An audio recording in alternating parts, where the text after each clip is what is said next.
Halo guys, perkenalkan nama saya Leonardo Calo. Di video ini saya akan menjelaskan tentang K3. Selamat menyaksikan.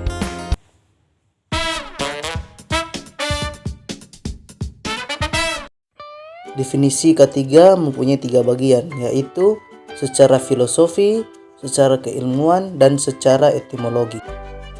Kita masuk di bagian secara filosofi. Suatu pemikiran dan upaya untuk menjamin keutuhan dan kesempurnaan baik jasmani maupun rohani, tenaga kerja pada khususnya dan manusia pada umumnya, hasil kerja dan budayanya menuju masyarakat adil dan makmur. Kita masuk di secara keilmuan. Ilmu pengetahuan dan peneraannya dalam usaha mencegah kemungkinan terjadinya kecelakaan, penyakit akibat kerja, kebakaran, dan pencemaran lingkungan. Masuk di bagian ketiga secara etimologi.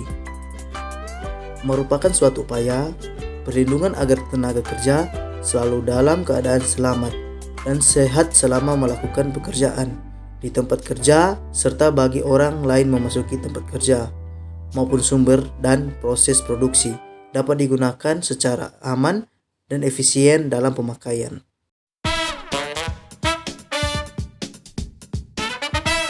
Tujuan K3 mempunyai 5 bagian. Yang pertama, melindungi kesehatan pekerja dalam melakukan pekerjaannya untuk kesejahteraan hidup dan meningkatkan produktivitas nasional. Yang kedua, menjamin keselamatan setiap orang lain yang berada di tempat kerja. Dan yang ketiga, sumber produksi terpelihara dan dipergunakan secara aman dan efisien. Yang keempat, sebagai alat untuk mencapai derajat kesehatan tenaga kerja yang setinggi-tingginya, baik buruh, petani, nelayan, pegawai negeri, atau pekerja-pekerja bebas. Dengan demikian, dimaksudkan untuk kesejahteraan tenaga kerja. Dan yang terakhir, kelima, sebagai alat untuk meningkatkan produksi yang berlandaskan kepada meningginya efisiensi dan daya produktivitas faktor manusia dalam produksi.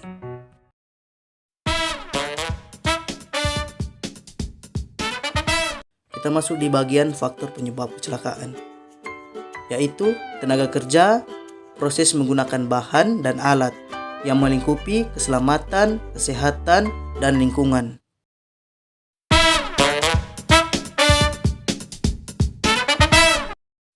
Akibat kecelakaan kerja terbagi 2, yaitu kerugian yang terlihat dan kerugian tidak terlihat. Kerugian yang terlihat yaitu korban jiwa, korban luka, biaya pengobatan, dan kerusakan properti. Kerugian tidak terlihat yaitu trauma jangka panjang, turunnya nilai investasi, tuntutan ganti rugi, profit perusahaan turun, proses produksi terhenti, dan pembangunan fasilitas kembali. Ya teman-teman, sekian dari video saya. Semoga sebagian dari video saya bisa menjadi bermanfaat untuk kita semua. Saya Leonardo Calo mengucapkan banyak terima kasih. Sampai jumpa. Selamat datang di Universitas Pembangunan Indonesia Manado yang terletak dekat dengan kawasan bisnis Bahu Mall Manado. Tempatnya di Kelurahan Bahu, Lingkungan 3 Manado, sangat strategis di pusat kota Manado. Dibangun di atas lahan seluas 2,5 hektar, Universitas Pembangunan Indonesia Manado berdiri megah dengan ruangan 7 lantai, terdiri dari ruangan kelas, ruangan kantor, perpustakaan, laboratorium komputer, laboratorium keperawatan, pengadilan semu, dan laboratorium bahasa, kantin, serta rooftop di lantai atas. Universitas Pembangunan Indonesia Manado memiliki 6 fakultas dengan program studi, yaitu Fakultas Pertanian, Prodi Agribisnis, Fakultas Hukum, Prodi Hukum, Fakultas Teknik, Prodi Teknik Elektro dan Teknik Sipil, Fakultas Ilmu Sosial Ilmu Politik, Prodi Ilmu Politik, Fakultas Sastra, Prodi Sastra Inggris, Fakultas Keperawatan, Prodi Ilmu Keperawatan, dan Profesi Nurse.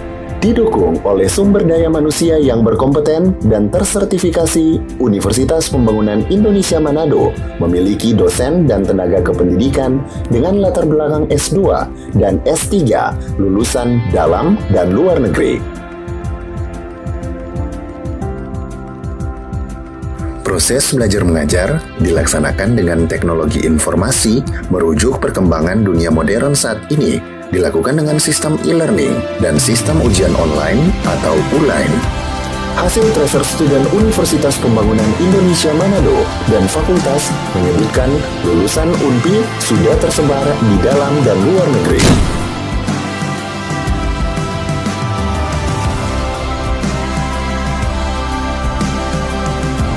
Selamat bergabung putra-putri terbaik bangsa.